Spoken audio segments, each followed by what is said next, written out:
मकसद के तहत इस दीनी मजलिस का इनेकाद किया गया है, उसके मुताल्लिक अभी आप हजरात ने हज़रत हाफिज़ वकारी वसीम अख्तर साहब जमाली से बड़े अच्छे अच्छे अशार सुने।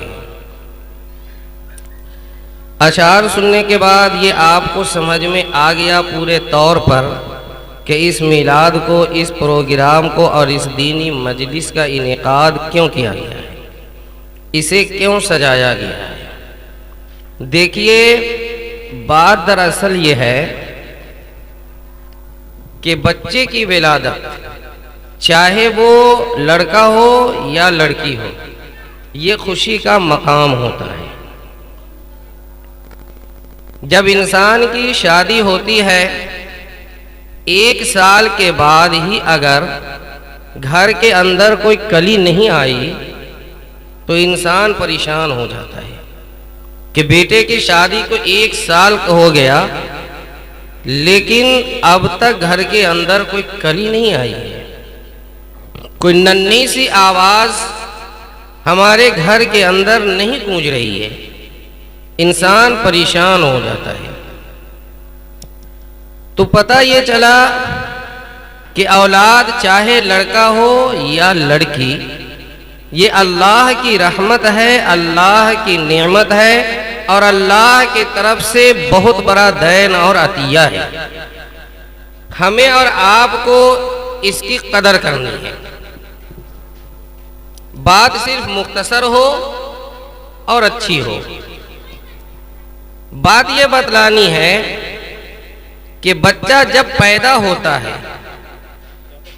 तो उस वक्त बच्चे पर कोई जिम्मेदारी नहीं होती है, इसलिए कि अभी वो छोटा बच्चा है। आप धूप में रख दीजिए तो भी वो नहीं कह सकता कि हाँ आप हमें ठंडा में ले जाइए।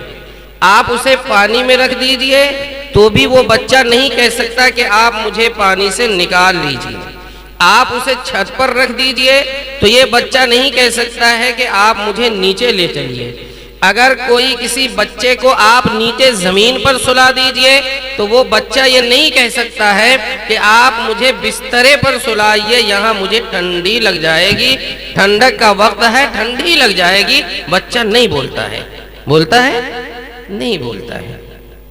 तो इसका मतलब ये हुआ कि बच्चा जब अभी पैदा हुआ है तो उसकी परवरिश, उसकी देखरेख, उसकी तालीम और तरबियत, उसकी सारी चीज की जिम्मेदारी अभी वालिदैन के ऊपर है। सारी जिम्मेदारी अभी वालिदैन के ऊपर है। अभी वो बच्चा अपना हक आपसे नहीं मांगता है या आपका हक वो अदा करने की ताकत अभी नहीं रखता है। अभी सारी की सारी जिम्मेदारी वालिदैन की है। वालिदैन अगर खाना खिलाएंगे तो वो बच्चा खाएगा। माँ अगर दूध पिलाएगी तो वो बच्चा दूध पिएगा। माँ अगर ठीक से सुलाएगी वो बच्चा सोएगा। माँ अगर उसकी हिफाजत करेगी वो बच्चा हिफाजत में होगा। गोया के कदम कदम पर अभी माँ की और बाप की जरूरत उस बच्चे को है। आप अभी अपना हक उससे वसूल न कीजिए। अभी आपको हक देने की बात है, अभी आप उसका हक दीजिए। जब वो हक देने वाला होगा तब जाकर के आप उससे अपना हक मांगिएगा कि अब तुम मेरा हक अदा करो। शरीयत इस्लामिया ने क्या बतलाया है? शरीयत इस्लामिया का उसूल ये है कि बच्चा जब पैदा हो रहा है तो उसके एक कान में अजान और दूसरे कान में तकबीर, दाएं कान में अजान और बाएं कान में तकबीर हर हाल में कहना है। इसका फायदा क्या होता है?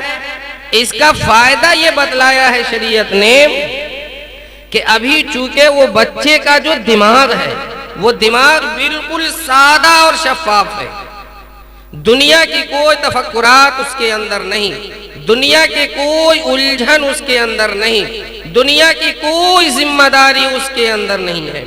अभी वो बच्चा पैदा हुआ है, पैदा होते ही वो रो रहा है, सबसे पहली तकबीर उसके कान में जो आवाज जानी चाहिए वो अल्लाह की आवाज जानी चाहिए, ताकि ये बच्चा जो अभी जिसका दिमाग बिल्कुल सादा वर्क की तरह है, वो अल्लाह का नाम और अल्लाह की तकबीर उसके दिलो दिमाग पर बिल्कुल नक्श हो जाए, और कल हो करके जब ये बड़ा हो तो वो तकबीर उसे काम आए दुनियावी जिंदगी में। इसलिए शरीयत इस्लामिया ने सबसे पहला हुक्म ये दिया है कि बच्चा जब पैदा हुआ तो उसके दाएं कान में अजान और बाएं कान में तकबीर कहो। यहीं से वालिदैन की जिम्मेदारी शुरू होती है। अगर आपने पैदाइश के बाद ये काम कर लिया तो बच्चे का एक हक अदा हो गया। अगर आपने ये काम नहीं किया तो वो हक बच्चे का बाकी है। और इस तकबीर का और भी सबसे बड़ा फायदा ये है, मैंने शुरू में खुतबे में हदीस पढ़ी, फरमाया जनाबे मुहम्मदुर रसूलुल्लाह सल्लल्लाहु अलैहि वसल्लम ने कुल्लु मौलूदिन यूलदु अलल फित्रह फअबवाहु युहव्विदानिही औ युनस्सिरानिही औ युमज्जिसानिही औ कमा क़ाला नबी सल्लल्लाहु अलैहि वसल्लम, कि जो भी बच्चा पैदा होता है, रूए जमीन पर जो भी बच्चा पैदा होता है, वो इस्लामी तरीका, इस्लामी उसूल, इस्लामी नेहज के ऊपर पैदा होता है। फ़अबवाहु युहव्विदानिही औ युनस्सिरानिही औ युमज्जिसानिही, फिर उसके माँ बाप को ये इख्तियार होता है कि वो अपने बच्चे को यहूदी बनाए, वो अपने बच्चे को नसरानी बनाए, वो अपने बच्चे को मजूसी बनाए। कैसे? इसलिए कि ये बच्चा जिस आंगन में आंख खोल रहा है, अगरचे वो बात नहीं करता है, अगरचे वो किसी को पहचान नहीं रहा है, लेकिन उसके दिमाग के अंदर आपकी सारी नक्लो हरकत उसके दिमाग पर नक्श हो रहा है। आंगन का और घर का सारा माहौल उसके दिमाग पर बैठ रहा है। इसीलिए फरमाया शरीयत इस्लामिया ने कि एक मियाँ बीवी को छोटे बच्चे के साथ में भी मियाँ बीवी वाला काम नहीं करना चाहिए। वो बच्चा नहीं बोलता है, आप ये मत समझिए कि वो बच्चा नहीं देख रहा है, आप ये मत समझिए कि वो बच्चा नहीं समझ रहा है, आप ये मत समझिए कि वो बच्चा हमारी किसी चीज को नहीं जान रहा है। वो बच्चा अगरचे किसी चीज को नहीं जानता है, लेकिन आप जो भी नकलो हरकत कर रहे हैं वो उस बच्चे के दिमाग में बैठ रहा है। आप तजर्बा करके देख लीजिए कि एक बच्चा यहाँ पर रो रहा है, आज वो पैदा हुआ है या 2 दिन 3 दिन 4 दिन उसको पैदा हुए हुआ, वो बच्चा रो रहा है, मोहल्ले की सारी औरतें आ जाएंगी, बच्चा रो रहा है, सारी औरतें आकर के बच्चे को बहलाना चाहेंगी और छुपाना चाहेंगी, वो बच्चा नहीं छुपेगा। लेकिन माँ किसी कोने से आवाज देगी कि मेरे लाल क्या हो रहा है, चुप हो जाओ। आप तजर्बा करके देख लेना, उस बच्चे के रोने में फर्क पड़ जाएगा, उस बच्चे के रोने में फर्क पड़ जाएगा, हर हाल में पड़ जाएगा। अब आप बतलाइए, हम कह रहे हैं कि बच्चा अपने माँ बाप को नहीं पहचान रहा है, माँ की आवाज पर उसके रोने में फर्क क्यों पड़ा? तो नबी करीम सल्लल्लाहु अलैहि वसल्लम ने फरमाया कि जो भी बच्चा पैदा होता है वो इस्लामी तरीका और इस्लामी वसूल पर पैदा होता है। फिर उसके माँ बाप को इख्तियार होता है वो अपने बच्चे को यहूदी बनाए, वो अपने बच्चे को नसरानी बनाए, वो अपने बच्चे को मजूसी बनाए। क्योंकि घर का माहौल जिस रंग में देखा, जिस घर का माहौल जिस हिसाब का बच्चा देखता है, बच्चा उसी में या उसी माहौल में ढलता है। माहौल का बहुत बड़ा असर पड़ता है। इसीलिए हमारे अकाबिरीन फरमाया करते थे, अल्लाह उनके कब्रों को नूर से भरे, वो फरमाया करते थे कि आपका घर अच्छे लोगों के साथ होना चाहिए, आपका घर आलिमों के साथ होना चाहिए, आपका घर नमाजी के घर के साथ होना चाहिए, आपका घर मस्जिद से करीब होना चाहिए। लेकिन आज रोना इस बात पर है मेरे भाइयों, मेरे दोस्तों, अगरचे ये मजलिस तो बच्चे की विलादत की है, लेकिन जब बात चलती है तो बात निकलती है। आज रोना इस बात पर है कि दूर वाले जो मस्जिद से दूर होते हैं वो मस्जिद में चले जाते हैं, लेकिन जो मस्जिद के बिल्कुल पड़ोसी कहलाते हैं, मस्जिद की दीवार से जिनकी दीवार लगी होती है घर की, आज वो मस्जिद में नहीं पहुंच पाते हैं। दुनिया की सारी चीजों के लिए हम अक्लमंद हैं। घर बनाना है तो हम उससे बेहतर घर बनाएंगे, वो वहां से नक्शा लाया है तो हम उससे ऊंचा नक्शा लेकर आएंगे, ये और डिग्री हासिल किया है तो हम उससे ऊंची डिग्री हासिल करेंगे। लेकिन कुरान ने क्या कहा, हदीस ने क्या कहा, अल्लाह का फरमान क्या है, नबी का फरमान क्या है, आज इससे हम कोसों दूर हैं। अदना से अदना ईमान रखने वाले को भी अगर कहा जाए कि भाई तुम नमाज क्यों नहीं पढ़ते हो, तो नमाज तो पढ़ना चाहिए लेकिन हम नहीं पढ़ते हैं। एक मुसलमान जिसका कलमा हो ला इलाहा इल्लल्लाह मुहम्मदुर रसूलुल्लाह, जो वहदानियत का गीत गाता है, नबी करीम सल्लल्लाहु अलैहि वसल्लम के उम्मती होने का दावा करता है, उसे नमाज की तबलीग किया जाए, उसे नमाज के बारे में कहा जाए, उसे मस्जिद में आने के लिए कहा जाए, कितनी बेगैरती की बात है, बतलाइए कितनी बेगैरती की बात है कि हम जान रहे हैं कि नमाज पढ़ना फर्ज है। कल क़यामत के मैदान में सबसे पहले नमाज ही का हिसाब होना है, उसके बाद आज हम कोसों दूर है। तो जब आज हम खुद नमाजी नहीं है, जब आज हम खुद घर में नमाज नहीं पढ़ते हैं, मस्जिद में नमाज नहीं पढ़ते हैं, घर में कुरान की तिलावत नहीं करते हैं, घर में अच्छी बातें नहीं होती हैं, तो हम अपनी औलाद की परवरिश कैसे करेंगे, हम अपनी औलाद की तरबियत कैसे करेंगे? जब आज हम घर में हाल में बैठकर एक टीवी लगा करके और सारे लोग उसमें देख रहे हैं, माँ भी देख रही है, बीवी भी देख रही है, बेटी भी देख रही है, बहन भी देख रही है और खुद भी देख रहे हैं, कितनी बेशर्मी की बात है, इतनी उरियानियत आ गई। सोचने का मकाम है मेरे भाइयों, मेरे दोस्तों, शरीयत इस्लामिया ने हर एक का दर्जा अलग रखा है। एक औरत की कई शक्लें होती हैं, वो माँ भी बनती है लेकिन माँ का दर्जा अलग होता है, बीवी भी बनती है, बीवी का दर्जा अलग होता है, बहन भी बनती है, बहन का दर्जा अलग होता है, बेटी भी बनती है, बेटी का दर्जा अलग होता है। सबके दर्जे और सबके मरातिब शरीयत इस्लामिया ने अलग अलग कर दिए हैं।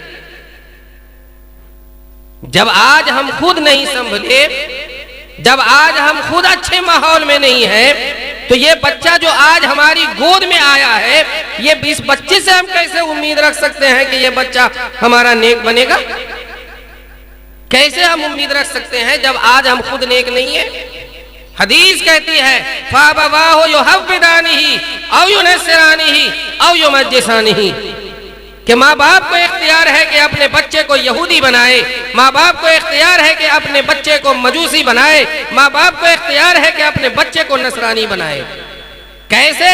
माँ बाप ने जैसी परवरिश किया उस रंग में वो बच्चा ढलता हुआ चला जाता है। माँ बाप ने अगर अच्छी परवरिश किया वो बच्चा अच्छा बनता है, माँ बाप ने अगर उसकी अच्छी तरबियत किया बच्चा अच्छा बनता है।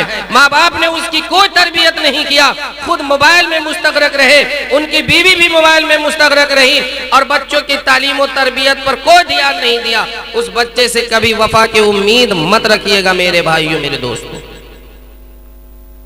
आज ये नाजुक कली है, आज ये नाजुक कली है, ये कोमल है। आज आप इसे जिसके सहारे चाहेंगे, जैसे चाहेंगे आप सीधा कर सकते हैं। आप देखते नहीं,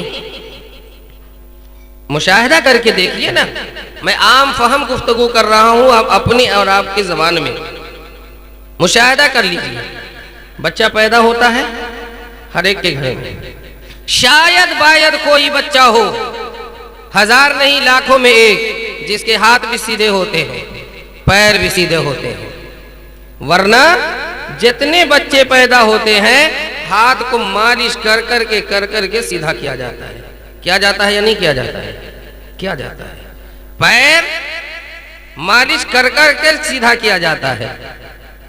सर के बारे में आम तौर से औरतें बताती हैं कि बिल्कुल उसके कई हिस्से बने होते हैं, उसको आहिस्ता आहिस्ता दबा करके गोल किया जाता है। औरतें यहां तक कहती हैं कि बच्चे को चित लेटाइएगा, नहीं तो लोढ़ा की तरह जो है सो माथा हो जाएगा। सिलबट्टा जो होता है, सिलबट्टा, वो बट्टे की तरह जो है सो माथा और सर हो जाएगा। इससे हम और आप क्या सबक सीखते हैं? वही बच्चा आज पैदा हुआ, आप उसके हाथ पर ध्यान न दीजिए और पैर पर ध्यान न दीजिए और लाड में उसको लेते रहिए। उसका हाथ भी अभी टेढ़ा है, माँ के बतन से निकला है तो, और पैर भी अभी टेढ़ा है। वही जब 1 साल का हो जाएगा आप उसको सीधा कर लीजिएगा? बोलिए, सीधा कर लीजिएगा? नहीं कर पाइएगा। 1 साल के बाद आप उसे सीधा नहीं कर पाइएगा। 2 साल के बाद आप उसे सीधा नहीं कर पाइएगा, इसलिए कि अब उसके अंदर ताकत आ गई है, अब कुव्वत आ गई है, अब गोश्त चढ़ गया है, अब हड्डी बढ़ गई है और हड्डी मजबूत हो गई है। इसलिए अगर अब आप सीधा करने की कोशिश करेंगे तो टूट जाएगा, हाथ टूट जाएगा, हड्डी टूट जाएगी, पैर टूट जाएगा, उसके अंदर की हड्डी टूट जाएगी। क्यों? उस वक्त में सीधा करना आसान था, इसलिए कि बिल्कुल नर्म सारी चीजें थी। आप ऐसे सीधा कर दीजिए, ऐसे कर दीजिए, ऐसे कर दीजिए, जैसे कर दीजिए वो हो सकता था। लेकिन जब उसके अंदर ताकत आ गई, जब उसके बदन में कुव्वत आ गई, जब हड्डी मजबूत हो गई, हड्डी के ऊपर सख्त गोश्त चढ़ गया, तो अब आप उसे सीधा नहीं कर सकते हैं। अगर आप सीधा करने जाएंगे तो नुकसान हो जाएगा। व्यय नहीं, यही मामला होता है बच्चे की परवरिश का। बच्चे की परवरिश का यही मामला होता है कि बचपने में आदमी लाडो प्यार में बच्चे को खराब कर देते हैं। बचपने में उसकी परवरिश नहीं करते, बचपने में उसकी तरबियत नहीं करते, बचपने में लाड में चाहे जो भी बोले लाड में हम छोड़ देते हैं। इसका नतीजा क्या होता है कि जब वो बच्चा बड़ा हो जाता है तो बड़ा होने के बाद जब अब हम उसकी तरबियत और उसको हम सीधा करना चाहेंगे तो वो बच्चा सीधा नहीं होगा, वो बच्चा सीधा नहीं होगा। क्यों? इसलिए कि आपने बचपने में लाड में उसे खराब कर दिया है। अब आप उसे सीधा नहीं कर सकते हैं। सीधा करने का जो वक्त था, तालीम देने का जो वक्त था, तरबियत करने का जो वक्त था, उस वक्त को हम और आपने खो दिया। इसलिए आप बच्चे को सीधा नहीं कर सकते।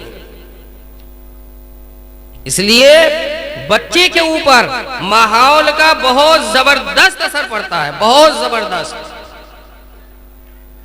इसलिए बच्चे को अच्छे माहौल में रखने की कोशिश करें, अच्छे माहौल में उसे रखने की कोशिश करें, इसलिए कि माहौल का असर बहुत जबरदस्त पड़ता है। और जिस माहौल में आप उसे पालेंगे और रखेंगे, उसी माहौल को वो अपने अंदर फॉलो करेगा। फरमाया नबी करीम सल्लल्लाहु अलैहि वसल्लम ने कि माँ बाप को इख्तियार होता है वो अपने बच्चे को जिस रंग में ढाल ले। इसलिए परवरदिगार आलम ने जो नेमत दी है जो दौलत और इनाम दिया है उसकी कदर करें और उसकी परवरिश करें। शरीयत इस्लामिया ने बतलाया कि माँ बाप के ऊपर सबसे पहला हक ये है कि बच्चा जब पैदा हुआ तो उसके दाएं कान में अजान और बाएं कान में तकबीर कहो। और उसके बाद दूसरा हक ये फरमाया कि दूसरा हक बच्चे का ये है कि 7वें दिन उसके नाम का अकीका कर दो। छठी नहीं मनाना है, छठियार नहीं मनाना है, अकीका करना है 7वें दिन। 7वें दिन उस बच्चे के नाम का अकीका कर दीजिए, उसके बाल को मुंडा दीजिए, उसके बराबर सोना चांदी रुपया पैसा जो हो वो उसके नाम पे साइल को दे दीजिए। और उसके बाद उसके पूरे बदन में नहीं तो कम से कम सर पर जाफरान लेप दीजिए। ये इस्लामी तरीका और इस्लामी उसूल है। लेकिन आज हम लोग छठी मनाते हैं, अकीका ने भी 7वें दिन अकीका नहीं करते हैं, छठी मना लेते हैं, बस वही हो गया। मालूम नहीं कि ये कौन से जमाने से ये छठी चली आ रही है, ये खत्म होने वाली नहीं है। कहीं भी जाइए, बिहार के किसी नहीं बल्कि हिंदुस्तान के किसी कोने में चले जाइए, वो छठी ये मनाएंगे, 7वां दिन अकीका नहीं करेंगे। इस रिवाज को खत्म कीजिए। और परवरदिगार आलम ने ताकत दी है, कुव्वत दी है, तो आप उस बच्चे के नाम पर 7वें दिन अकीका कीजिए। अकीका ये सुन्नत है। और उस अकीका के बाद उस बच्चे का 7वें दिन नाम रखिए। ये भी माँ बाप के ऊपर हक है, उसका नाम रखिए। और नाम नबी वाला हो, जो कुरान में है, जिसको अल्लाह ने पसंद किया, जिसको नबी ने पसंद किया, वो नाम रखिए। पप्पू, डब्बू, चुन्नू, मुन्नू, गुड्डू, लड्डू, ये सब नाम मत रखिए।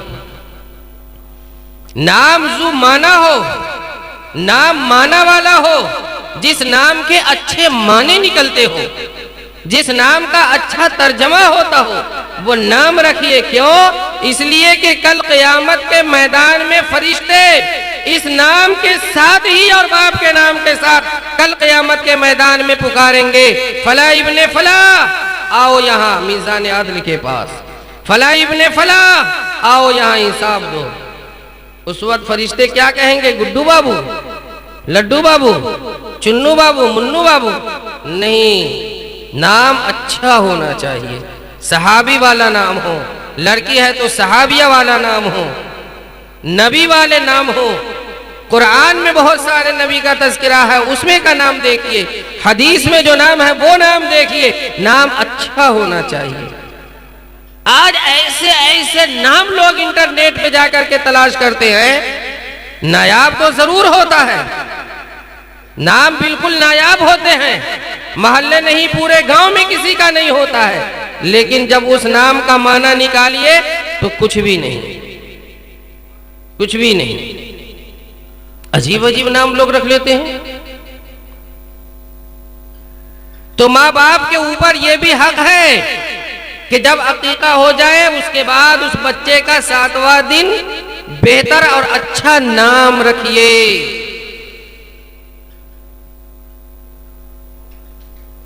और अब तो नाम रखा गया, अब उसकी परवरिश हो रही है। जब वो बड़ा हुआ, अकल वाला हुआ, तो अब उसकी तालीम और तरबियत का इंतजाम करना है।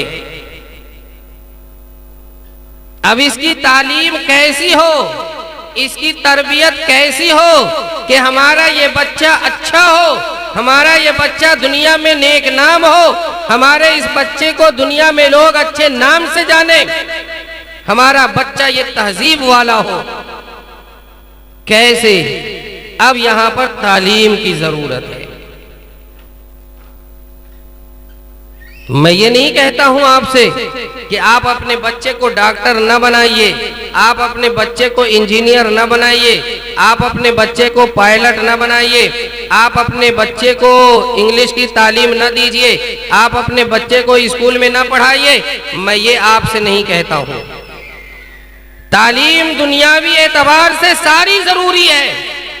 इंग्लिश की तालीम भी जरूरी है, हिंदी की तालीम भी जरूरी है, दुनियावी तालीम भी जरूरी है, लेकिन सबसे पहली तालीम यह है, कौन?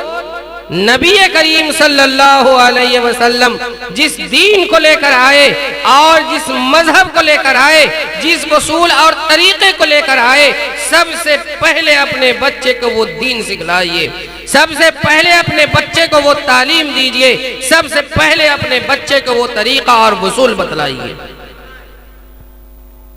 जब आपका बच्चा दीनी तालीम को सीख लेगा, दीनी तालीम को हासिल कर लेगा, तो उसके बाद की तालीम हासिल करना उसके लिए आसान हो जाएगा। लेकिन बुरा तो उस वक्त हो जाता है कि आज हमारा बच्चा इंजीनियर बन जाता है, आज हमारा बच्चा पायलट बन जाता है, आज हमारा बच्चा डॉक्टर बन जाता है, लेकिन जब उससे पूछिए कि तुम्हारे नबी का नाम क्या है, वो नहीं बतला पाता है, नबी के दादा का नाम क्या है, वो नहीं बतला पाता है। उससे आप कहिए कि कलमे तैयबा पढ़िए, वो नहीं पढ़ पाता है। आज आप बुरा न मानिए, मैं आपको सही बात कहता हूं कि आज मस्जिद में नमाज पढ़ने वाले एक नहीं 3-3 सफ, 4-4 सफ होते हैं। किसी की उम्र 80 साल, किसी की उम्र 85 साल, किसी की उम्र 75 साल, किसी की उम्र 20 साल, किसी की उम्र 30 साल, किसी की उम्र 35 साल। लेकिन मैं ऐलानिया आपसे कहता हूं कि आप उसमें किसी को डायरेक्ट खड़ा कर दीजिए, वो अजान नहीं दे पाएगा,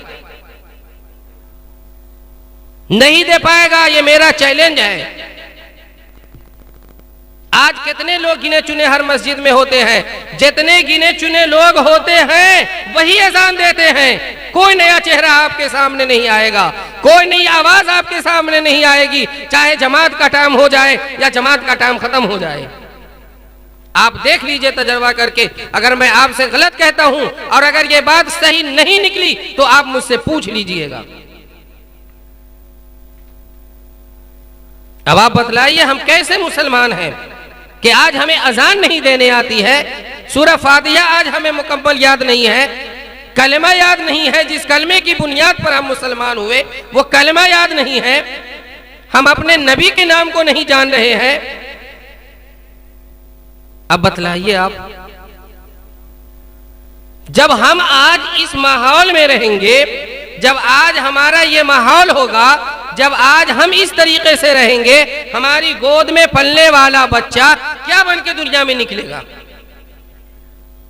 क्या बन के दुनिया में निकलेगा? क्या बन के मोहल्ला में आएगा? वो क्या बन के गांव में आएगा? जरा फैसला कर लीजिए खुद अपने दिमाग से। इसीलिए फरमाया नबी करीम सल्लल्लाहु अलैहि वसल्लम ने कि बच्चे के लिए, माँ की गोद बच्चे के लिए पहला मदरसा है। यहीं से बच्चा बिगड़ता है और यहीं से बच्चा बनता है। कितनी औरतें हैं जिसने शराबी को मसल्ले पर खड़ा कर दिया। आज इतने बड़े बड़े वलीउल्लाह जो दुनिया में गुजरे हैं, उनको भी तो किसी माँ ने जन्म दिया है, उनकी परवरिश तो किसी माँ ने किया है।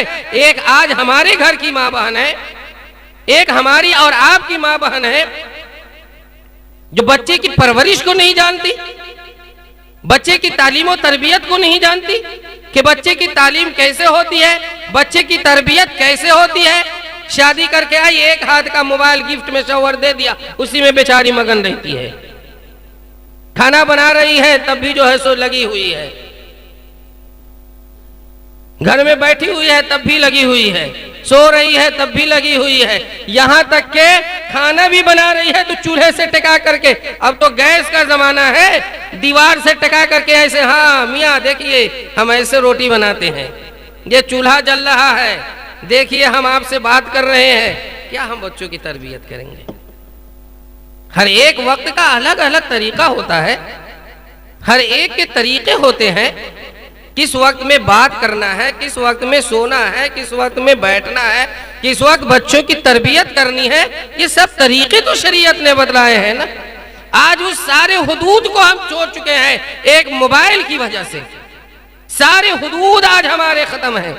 तो जब आप एक हाथ की मोबाइल लेकर के चलेंगी हमारी माँ बहन, तो आपकी औलाद जो आपके पेट से निकलेगी वो 2 हाथ का मोबाइल लेकर के चलेगी। और चलती है कि नहीं चलती है, आप देख लीजिए। आज इस मोबाइल की वजह से कितनी उरियानियत आ गई है। न दादा को दादा मानने को तस्लीम है, न बाप को बाप मानने को तैयार है, न माँ को माँ मानने के लिए तैयार है। बस मोबाइल की दुनिया में औलाद आज लगी हुई है। कैसे काम चलेगा? ये औलाद तो हमारे लिए नेमत है, ये औलाद तो हमारे लिए दुनिया में भी नेमत है। और कल जब मर करके हम कब्र के मैदान में जाएंगे, कब्र के गड्ढे में, उस वक्त भी यह औलाद हमें काम आती है।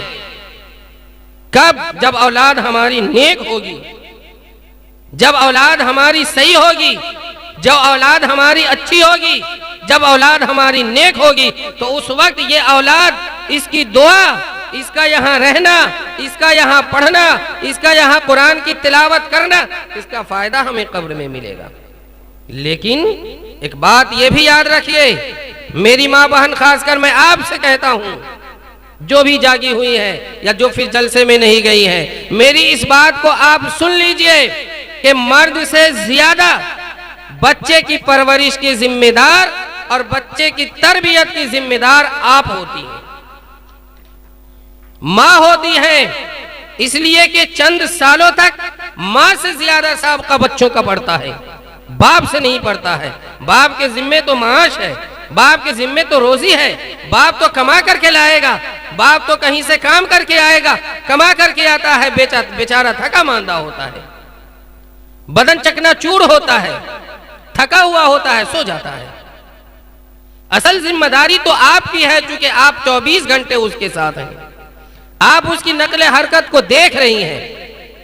असल आपकी जिम्मेदारी है। मैं ये बतला रहा था कि आज इतने अकाबिरीन जिनकी नाम आज दुनिया की तारीखों में है, सबको तो किसी माँ ने जन्म दिया है। वो माँ कैसी थी? हजरत इब्राहिम इब्ने अदम रहमतुल्लाह अलैह के तारीख में एक बात लिखी हुई है कि हजरत इब्राहिम अदम इब्ने रहमतुल्लाह अलैह ये शुरू में बादशाह थे और बाद में ये बुजुर्ग बने। और आज तारीख की शायद कोई किताब ऐसी हो इस्लामी तारीख की जिसमें हजरत इब्राहिम इब्ने अदहम रहमतुल्लाह अलैह का तज़किरा न हो। ये बादशाह थे, बाद में वली बने। तो बादशाहत के जमाने में इनका ये काम था कि रोजाना जो खादमा थी घर में वो फूलों का बिस्तरा बिछाती थी। रोजाना बादशाह सलामत शिकार पर चले जाते थे, रात में किसी वक्त आते और उसके बाद फूलों के बिस्तरा पर सो जाते। 10 साल का जमाना ऐसे ही गुजर गया। देखिए कि एक औरत की तालीम से या एक औरत की बात से वो अल्लाह के वली कैसे बन गए, ये असल देखिए। फूलों का बिस्तरा बिछा रही हैं, बादशाह किसी वक्त अपने घोड़े से आते हैं, उसके बाद सो जाते हैं उस पर। सुबह फिर वो फूलों के बिस्तरा को उठाकर कचरे में डाल दिया जाता है। फिर रोजाना 10 साल का जमाना ऐसे ही गुजरा। एक दिन खादमा ने फूलों का बिस्तरा बिछा दिया। ये बेचारी खुद नींद की मारी थी। बादशाह का जो आने का वक्त था, आम तौर से जिस वक्त बादशाह सलामत आ जाते थे उस वक्त तक वो नहीं आए। रात का काफी हिस्सा गुजर गया। जब रात का काफी हिस्सा गुजर गया तो गुजरने के बाद अब ये बिल्कुल नींद की मारी हुई थी, कभी इधर लौट रही थी, कभी इधर उग रही थी, कभी कुछ। ऐसे ही में बादशाह के बिस्तरे पर बैठी, नींद का गलबा था, सो गई। फूल के बिस्तरा पर सो गई। और ये सोच करके सोई कि बादशाह जैसे ही आएंगे घोड़े की टाप की आवाज आएगी, हम उठ जाएंगे। लेकिन बादशाह के आने से पहले तो मैं सो भी नहीं सकती, ये बादशाह की जो है सो बेअदबी हो जाएगी। बादशाह रात का एक हिस्सा गुजर जाने के बाद आए और ये औरत अपनी नींद में बिल्कुल ये है। जैसे ही बादशाह जब अपने घर में पहुंचा तो देखा रे ये खादमा और नौकरानी बादशाह के बिस्तरे पर। फौरन अपने दरबारी को बुलाया और कहा को इसको एक कोड़े लगाओ। नींद की हालत में बादशाह के हुक्म के मुताबिक नौकर ने जो दरबान थे उसने एक कोड़ा लगा दिया और उसके बाद कहा कि बादशाह के बिस्तरे की बेअदबी करने की वजह से इसे कैद खाने में डाल दो, कल सुबह इसका फैसला होगा। रात में उसे कैद खाने में डाल दिया गया, सुबह उसको लाया गया, कहा उसे लेकर के आओ। जल्लाद को बुला लिया गया, जल्लाद सामने आ गया, कहा कि तुम बादशाह, इस जुमले को बहुत अच्छे से सुनिएगा, तुम बादशाह के बिस्तरे पर सोए। सबसे पहली बेअदबी तुम्हारी ये हुई कि बादशाह के आने से पहले तुम सो गए। दूसरी बेअदबी ये हुई कि बादशाह के बिस्तरे पर तुम सोए, इसलिए तुम्हें फांसी का हुक्म दिया जाता है, तुम फांसी पर चढ़ोगे। तो वो औरत हंसने लगी और थोड़ी ही देर के बाद वो रोने लगी। दो तरह का मामला हुआ, पहले हंसना फिर बाद में रोना। बादशाह सलामत ने जल्लाद को हुक्म दिया, अभी रुको, पहले ये दोनों वजह मुझे मालूम करने दो। तो कहा कि पहले तो तुम हंस पड़ी, उसके बाद रोई, क्यों? तो कहा कि मेरा हंसना इस बात पर था कि जिस बादशाह के लिए मैं 10 साल तक फूलों का बिस्तरा बिछाती रही और बादशाह 10 साल तक सोते रहे, समझ गए, बादशाह 10 साल तक सोते रहे, तो जब एक रात सोने की सजा मौत है तो जो 10 साल से बिस्तरे पर सो रहा है उसकी सजा अल्लाह क्या तय करेगा। इसलिए मैं हंस पड़ी। और रोना क्या है? तो कहा कि रोना यह है कि अब मैं दुनिया से जा रही हूं, दुनिया को मैं नहीं देखूंगी, अभी आपके सामने हूं, हमारी आंख बंद हो जाएगी, आपको भी नहीं देख पाएंगे, इसलिए मैं रो रही हूं। और हंसना इस बात पर है कि जिसके लिए 10 साल से बिस्तरा बिछा रही हूं, 10 साल से उस पर आराम कर रहे हैं, मैं एक रात सोई तो उसकी सजा मौत है। जो 10 साल से उस पर आराम कर रहा है, अल्लाह के यहां उसकी सजा क्या होगी? बादशाह का दिमाग खुल गया। हजरत इब्राहिम इब्ने अदम रहमतुल्लाह अलैह का दिमाग खुल गया, तिल मिला गए बिल्कुल। बादशाहत को छोड़ा, कहा औरत को छोड़ दो, जाने दो, मत उसे फांसी दो, उसको भी छोड़ दिया। अपने घर में आए, सोने की कोशिश कर रहे हैं, रात भर बिस्तरा पर हल्टी पलटी, इधर करवट उधर करवट, लाख कोशिश कर रहे हैं सोने की, लेकिन नींद नहीं आ रही है। औरत की वो आवाज बार बार कानों से और बार बार दिमाग से टकराती है, नींद नहीं आ रही है उसे, परेशान है वो। इसी बीच में घर के छत के ऊपर कुछ आवाज आई, तो उनको लगा बादशाह थे, उनको लगा कि चोर उड़ा गया होगा। कहा कौन है तुम? तो जी मैं फला। कहा घर के छत पे तू क्या कर रहा है?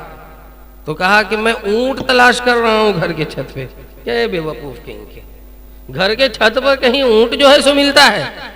ऊंट जाकर के सड़क पर देखो, ऊंट जाकर खेत में देखो, ऊंट जाकर खलियान में देखो, ऊंट जाकर जंगल में देखो, ऊंट जाकर ऐसे मैदान में जाकर देखो, ऊंट कहीं छत के घर पर ये मतलब छत पर मिलता है?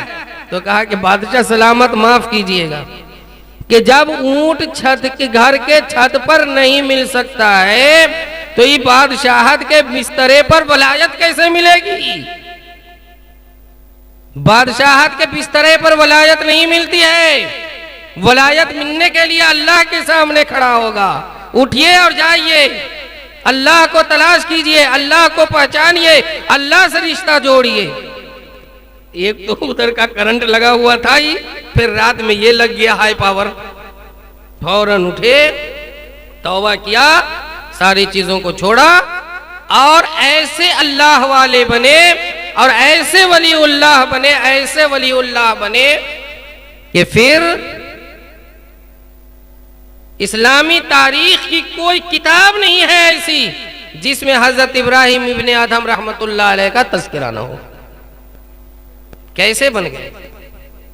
किसकी तरबियत से बने? किसकी तालीम से बने? एक औरत की तरबियत से, एक औरत की तालीम से।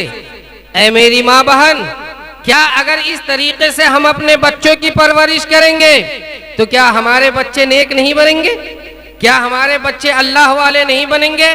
क्या हमारे बच्चे अच्छे नहीं बनेंगे? क्या हमारे बच्चे हाफिज़े कुरान नहीं बनेंगे? क्या हमारे बच्चे आलिम दीन नहीं बनेंगे? सब कुछ बन सकते हैं, लेकिन शर्त यह है कि आपकी तालीम और आपकी तरबियत उसके ऊपर ठीक ठाक होनी चाहिए।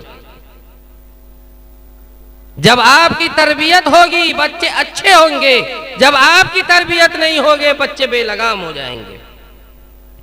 और जब बेलगाम हो जाएंगे और जब वो दुनिया को देख लेगा, दुनिया की रंगो रौनक को देख लेगा, दुनिया के दिल फरेब मंजरों को देख लेगा, उसके बाद आप बच्चों को समझाना चाहेंगे, बच्चे नहीं समझेंगे। उस वक्त अगर आप उसे कहेंगे, आपसे आंख में आंख मिलाकर आपका बच्चा बात करेगा, आपकी हर बात का वो जवाब देगा। इसलिए मेरी माँ बहन, मैं बिलखुसूस आपसे कहता हूं कि आपकी जिम्मेदारी है, सबसे बड़ी जिम्मेदारी है कि अपने बच्चों की तालीम, अपने बच्चों की तरबियत तरीक़े रसूल के मुताबिक कीजिए और सबसे पहले अपने बच्चे को कुरान की तालीम दीजिए, नबी की तालीम दीजिए, नबी के वसूल बताइए, नबी के तरीके बताइए। जब यहां से वो बच्चा कुरान पढ़ लेगा, नबी के वसूल को जान लेगा, नबी के तरीके को जान लेगा, तो चूंकि आपने बचपने में उसके ऊपर ये रंग चढ़ा दिया है, कल होकर के वो बच्चा चाहे स्कूल के मैदान में जाए, चाहे यूनिवर्सिटी के मैदान में जाए, चाहे वो कॉलेज के मैदान में जाए, आपके बच्चे का कदम नहीं फिसलेगा, आपके बच्चे के कदम नहीं डगमगाएंगे, क्योंकि आपने उसके ऊपर वो रंग चढ़ा दिया है। लेकिन आज न हमें अपने बच्चों की फिक्र होती है, न हमारे घर में रहने वाली हमारी माँ बहनों को फिक्र होती है। यही वजह है कि आज बच्चे बेलगाम हो रहे हैं। आज ताश के अड्डे पर मुसलमान का बच्चा, जुआ के अड्डे पर मुसलमान का बच्चा, गलत कामों के यहाँ पर मुसलमान का बच्चा। क्या आपका यही काम था? क्या आपका यही काम था? क्या हमारे नबी ने यही सिखाया है? क्या कुरान की यही तालीमात है? मेरे भाइयों, मेरे दोस्तों, अगर हम दुनिया में अपनी नेक नामी चाहते हैं तो औलाद की तरबियत तरीक़े रसूल के मुताबिक कीजिए, वरना आज आए दिन देखते हैं, आए दिन देख रहे हैं, दुनिया के हालात इतने खराब से खराब तर होते चले जा रहे हैं कि आए दिन देखते हैं कि आज ये लड़का उसके साथ पकड़ा गया, आज ये लड़की उसके साथ पकड़ा गई। क्या है भाई? इससे बदनामी किसकी हो रही है? बदनामी माँ बाप की होती है, बदनामी मुआशरे की होती है, बदनामी मोहल्ले की होती है, बदनामी मजहब की होती है। आप मजहब के नाम पर कलंक का टीका लगा रहे हैं। जिस नबी की यह तालीम है कि गैर महरम के ऊपर आप निगाह नहीं डाल सकते हैं, आप गैर महरम के पास जाते हैं। हमारे नबी की यह तालीम है कि गैर महरम के ऊपर आप निगाह नहीं डाल सकते हैं, गैर महरम के ऊपर आप हाथ नहीं रख सकते हैं, गैर महरम से आप खुलकर बात नहीं कर सकते हैं, गैर महरम के साथ आप तन्हाई में नहीं रह सकते हैं। आज सारी चीजों को हम तार तार कर रहे हैं, सारी चीजों को आज हम तोड़ रहे हैं, सारे बंधन को हम तोड़ रहे हैं। तो जब हम कुरान की तालीमात से मुंह मोड़ेंगे, नबी के तरीके से मुंह मोड़ेंगे, इज्जत हमें कहां मिलेगी? इज्जत हमें दुनिया में मिलेगी नहीं, ऐसा नहीं हो सकता है। तरीक़े रसूल को अपनाइए, कुरानी तालीमात को अपनाइए, तब जाकर के आपको इज्जत मिलेगी।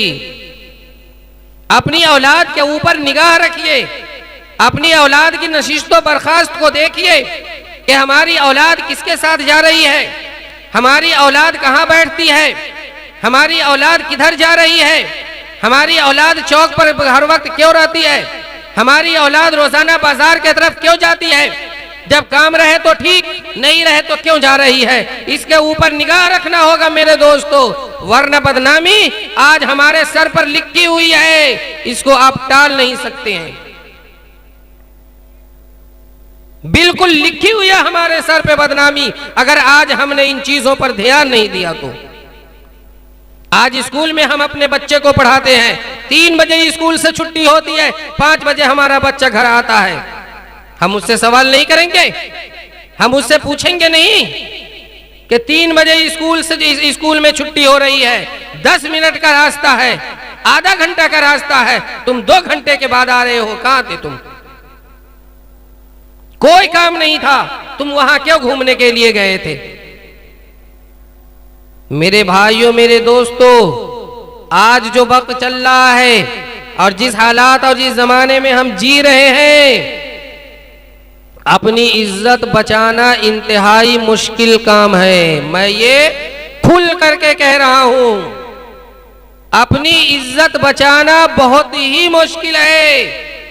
इसलिए अगर अपनी इज्जत बचाना चाहते हैं तो अपने बच्चे की तालीम और तरबियत सही तरीके से कीजिए, उसे हलाल चीज को बतलाइए कि बेटा, बेटी, मेरे लाल, ये चीज हलाल है, ये चीज हलाल है, ये तुम्हारे लिए हलाल है, ये चीज हराम है, इसे छोड़ दो, ये हराम है, इसको हाथ मत लगाओ, इसकी तरफ निगाह मत डालो, इसकी तरफ हविस की निगाह मत देखो, इसे छोड़ दो, ये तुम्हारे लिए हलाल है, ये तुम खाओ। ये आपको कहां मिलेगा? नबी की तालीम में।